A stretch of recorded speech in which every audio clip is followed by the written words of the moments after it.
नमस्कार दोस्तों, स्वागत है आपका आज की बिग ब्रेकिंग न्यूज अपडेट में। लेकिन खबर में आगे बढ़ने से पहले अगर आप भी कांग्रेस पार्टी का समर्थन करते हैं तो आप अभी इस वीडियो को लाइक कीजिए और इस लाल बटन को दबा के इस चैनल को फ्री में सब्सक्राइब करके घंटी बजाइए। रुख करते हैं पहले खबर की तरफ। चिट्ठी विवाद, नीतीश कुमार आकर मांगे माफी। बिहार सीएम पर बरस तेजस्वी यादव ने फाड़ा एटीजी का खत, फेंक कर बोले शर्म है इस सरकार पर। जी हां दोस्तों, चिट्ठी विवाद को लेकर बिहार के पूर्व उप मुख्यमंत्री और आरजेडी नेता तेजस्वी यादव मुख्यमंत्री व जेडीयू चीफ नीतीश कुमार पर बुरी तरह बरसे हैं। प्रेस कॉन्फ्रेंस के बीच एडीजी की चिट्ठी फाड़कर फेंकते हुए उन्होंने कहा है कि सीएम को आकर सूबे की जनता से माफी मांगनी चाहिए। वे आखिर कैसे कह सकते हैं कि भूल हो गई। तेजस्वी के मुताबिक एडीजी के इस लेटर में बिहार के श्रमिकों के लिए गुंडा, लुटेरा और अपराधी जैसे विशेषणों का इस्तेमाल किया गया है। ये चिट्ठी सरकार की गरीब विरोधी घृणित मानसिकता का परिचायक है। मुझे क्या, किसी को भी गुस्सा आएगा। तेजस्वी ने इसके अलावा शनिवार को आरजेडी दफ्तर के बाहर नीतीश विरोधी बैनर भी लगाए।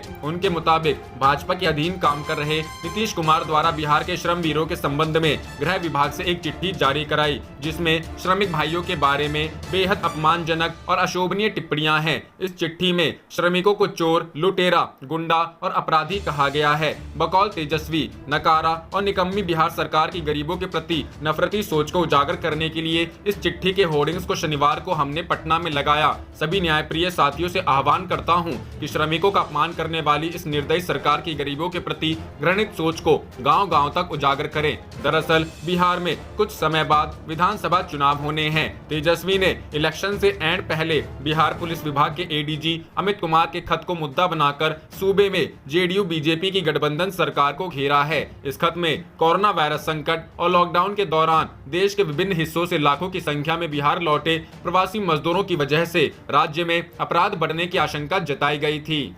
रुख करते हैं अगली खबर की तरफ। मोदी सरकार 2.0 को राहुल गांधी ने बताया डीमन 2.0। कहा, लोगों एमएसएमई को कैश ट्रांसफर ना कर इकोनॉमी तबाह कर रहा केंद्र। जी हां दोस्तों, पूर्व कांग्रेस चीफ राहुल गांधी ने प्रधानमंत्री नरेंद्र मोदी के नेतृत्व वाली एनडीए 2.0 को डीमन 2.0 करार दिया है। उन्होंने केंद्र पर निशाना साधते हुए कहा कि कोरोना वायरस संकट और लॉकडाउन काल में केंद्र सरकार लोगों और सूक्ष्म, लघु एवं मध्यम उद्योग को सीधे कैश ट्रांसफर के जरिए मदद न करके देश की अर्थव्यवस्था को बुरी तरह तबाह कर रही है। यह डेमन 2.0 है। दरअसल राहुल ने शनिवार को इस बाबत ट्विटर पर एक खबर शेयर की, जिसका शीर्षक addressing pre covid issues to be crucial for India's recovery है। अंग्रेजी अखबार हिंदुस्तान टाइम्स की इस रिपोर्ट में कोरोना वायरस महामारी ने विश्व भर में 60 लाख से अधिक लोगों को संक्रमित किया।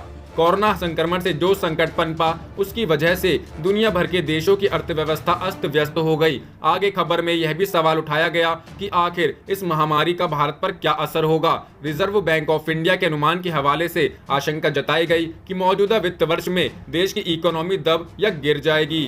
रुख करते हैं अगली खबर की तरफ। अखिलेश ने पूछा 20 लाख करोड़ के पैकेज में गरीबों के लिए कितना। जी हां दोस्तों, समाजवादी पार्टी के राष्ट्रीय अध्यक्ष अखिलेश यादव ने सरकार द्वारा दिए जा रहे पैकेज पर सवाल उठाए हैं। उन्होंने पूछा है कि 20 लाख करोड़ के पैकेज में गरीबों के लिए कितना है। सपा मुखिया अखिलेश यादव ने शनिवार को ट्विटर के माध्यम कहा, सरकार बस इतना बता दें कि 20 लाख करोड़ के तथाकथित महापैकेज में कितना गरीब के लिए है, कितना किसान, दिहाड़ी प्रवासी मजदूर, छोटे व्यापारी, खुदरा कारोबारी, रेहड़ी ठेले पटरी वाले व अन्य मजबूरों के लिए हैं। समाज को बांटने में माहिर लोग कृपया करके इस आर्थिक बंटवारे का हिसाब भी दे दें। इससे पहले उन्होंने ट्वीट के माध्यम से कहा था, बाराबंकी से एक परिवार के 5 लोगों के अलावा उत्तर प्रदेश के अन्य शहरों से भी आत्महत्याओं की दुखद खबरें आ रही हैं। भाजपा सरकार से अपेक्षा है कि तत्काल लोगों के खाने और कमाने का इंतजाम करे। रुख करते हैं अगली खबर की तरफ। पेट पालने की मजबूरी, बिहार आए प्रवासी मजदूर वापस लौट रहे दूसरे राज्य।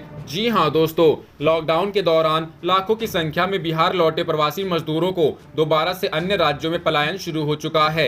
1 जून से पूरे देश में ट्रेन सेवा शुरू होने के साथ ही बिहार के विभिन्न जिलों से प्रवासी मजदूरों का देश के अन्य राज्यों में जाने का सिलसिला एक बार फिर से शुरू हो गया है। शुक्रवार को पूर्णिया से तकरीबन 1.5 दर्जन प्रवासी मजदूरों को हरियाणा के पानीपत ले जाने के लिए बकायदा उनके मालिक ने एक बस भेजकर उन्हें वापस बुला लिया। हरियाणा नंबर की इस बस के ड्राइवर ने कहा कि उनके मालिक ने सरकार से अनुमति प्राप्त की कि वह एक बस भेजकर बिहार से प्रवासी मजदूरों को वापस बुलाना चाहते हैं। हरियाणा से आए बस के ड्राइवर रंजीत ने कहा, ठेकेदार ने हरियाणा सरकार से अनुमति प्राप्त करने के बाद सारे नियम का पालन करते हुए बस बिहार भेजी है ताकि प्रवासी मजदूरों को वापस ले जा सके। मजदूरों को वापस ले जाने के दौरान हम लोग सामाजिक दूरी बनाने के नियम का भी पालन करेंगे। पानीपत लौटने वाले प्रवासी मजदूर मोहम्मद नैयर ने कहा, हम लोग काम करने के लिए हरियाणा के पानीपत जा रहे हैं। वहां के एक बड़े किसान ने सरकार से अनुमति प्राप्त करने के बाद हम लोगों के लिए बस भेजी है। कोविड-19 के खतरे के बावजूद भी परिवार का पेट पालने के लिए हम लोगों को बाहर जाना पड़ रहा है। जानकारी के मुताबिक हजारों की संख्या में प्रवासी मजदूर पिछले एक सप्ताह में पंजाब, हरियाणा, मुंबई और गुजरात के लिए ट्रेन और बस के माध्यम से रवाना हो चुके हैं और रोजाना हजारों की संख्या में मजदूरों का पलायन जारी है। बिहार के मुजफ्फरपुर, मधुबनी, दरभंगा, पूर्णिया, सुपौल, सहरसा और समस्तीपुर से रोज बिहार लौटे प्रवासी मजदूर ट्रेन और बस के माध्यम से अन्य राज्यों में पलायन कर रहे हैं। रुख करते हैं अगली खबर की तरफ। मनीष सिसोदिया ने एचआरडी मंत्री को दी कुछ बड़े प्रयोग करने की सलाह, बोले अब पुराने तरीके से पढ़ाई नहीं चल सकती। जी हां दोस्तों, दिल्ली के उप मुख्यमंत्री मनीष सिसोदिया ने केंद्रीय मानव संसाधन विकास मंत्री रमेश पोखरियाल निशंक को पत्र लिखकर कुछ बड़े प्रयोग करने पर सुझाव दिया है। सिसोदिया ने देश में स्कूलों को फिर से खोलने से पहले कई गंभीर विषयों पर रचनात्मक और साहसिक तरीकों से विचार करने पर बल देते हुए लिखा, कोरोना के बाद अब पुराने तरीके से पढ़ाई नहीं चल सकती।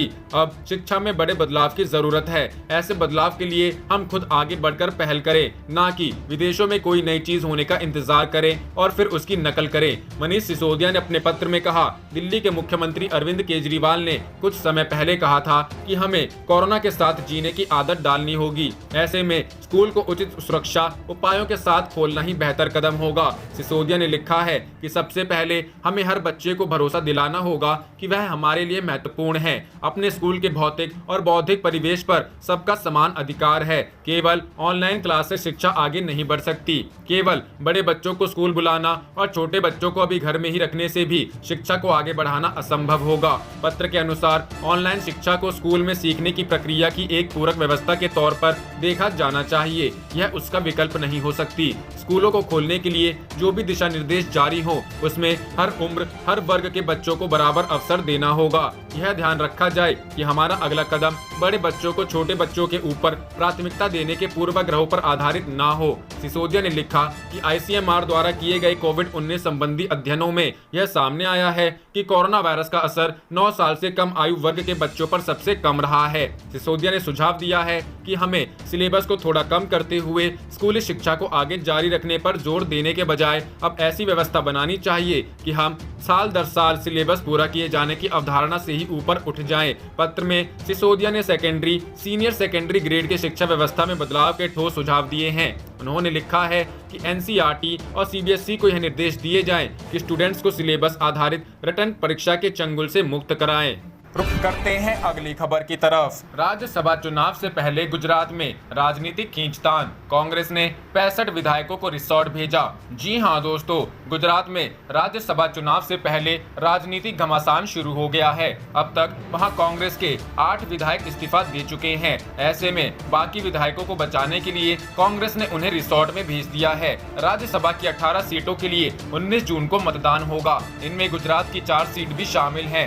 जानकारी के मुताबिक कांग्रेस ने अपने 65 विधायकों को अलग अलग जोन में रिसोर्ट में भेज दिया है। उत्तरी क्षेत्र के 21 विधायक अंबाजी के रिसोर्ट पहुंचे हैं। हर जोन की जिम्मेदारी बड़े नेताओं को सौंपी गई है। बता दें कि मार्च महीने से लेकर अब तक कांग्रेस के 8 विधायक इस्तीफा दे चुके हैं। रुख करते हैं अगली खबर की तरफ। ज्योतिरादित्य सिंधिया ने ट्विटर प्रोफाइल से हटाया भाजपा, अटकलें तेज। जी हां दोस्तों, भाजपा नेता और पूर्व केंद्रीय मंत्री ज्योतिरादित्य सिंधिया ने अपने ट्विटर अकाउंट से कथित तौर पर भाजपा हटा दिया है। इसके स्थान पर उन्होंने जनता का सेवक और क्रिकेट प्रेमी लिखा है। इसे लेकर चर्चाओं का बाजार तेज हो गया था। सिंधिया को लेकर कई तरह की अटकलें लगाई जा रही थीं। अब उन्होंने खुद इन पर विराम लगाते हुए भाजपा के नवनियुक्त प्रभारियों को शुभकामनाएं दी हैं। अटकलों पर विराम लगाते हुए सिंधिया ने ट्वीट कर कहा, मध्य प्रदेश की 24 विधानसभा सीटों पर होने वाले उपचुनाव के लिए भारतीय जनता पार्टी द्वारा नियुक्त किए गए सभी प्रभारियों को मेरी ओर से हार्दिक बधाई एवं शुभकामनाएं। मुझे पूरा विश्वास है कि आप सभी का अनुभव और कार्यकर्ताओं की मेहनत भाजपा उम्मीदवारों की जीत सुनिश्चित करेगा। रुख करते हैं अगली खबर की तरफ। दिल्ली, आदेश गुप्ता ने संभाली बीजेपी अध्यक्ष की कुर्सी, ताजपोशी में उड़ी सोशल डिस्टेंसिंग की धज्जियां। जी हां दोस्तों, आदेश गुप्ता ने कल यानी शुक्रवार को दिल्ली बीजेपी के अध्यक्ष का पदभार ग्रहण कर लिया। खास बात यह है कि आदेश गुप्ता ने बीजेपी कार्यालय में पदभार ग्रहण किया। इस दौरान बीजेपी के कई नेता और सांसद मौजूद थे, लेकिन किसी ने सोशल डिस्टेंसिंग का पालन नहीं किया। सभी ने जमकर सोशल डिस्टेंसिंग की धज्जियां उड़ाई। किसी ने सोशल डिस्टेंसिंग का पालन करते हुए कार्यालय के अंदर एक दूसरे से 6 फीट की दूरी नहीं बनाई। सभी लोग आपस में काफी निकट खड़े थे। जानकारी के मुताबिक कार्यक्रम में दिल्ली बीजेपी के पूर्व अध्यक्ष मनोज तिवारी, दिल्ली बीजेपी के प्रभारी श्याम जाजू, सांसद रमेश बिधूड़ी और केंद्रीय मंत्री डॉक्टर हर्षवर्धन समेत कई बीजेपी के नेता मौजूद थे। हालांकि बीजेपी कार्यालय में आने से पहले मुख्य द्वार पर सभी की थर्मल स्क्रीनिंग की गई थी। दरअसल कोरोना वायरस को फैलने से रोकने के लिए सोशल डिस्टेंसिंग को अनिवार्य किया गया था। साथ ही घर से बाहर निकलते ही लोगों को एक दूसरे से 6 फीट की दूरी बनाकर रखनी है।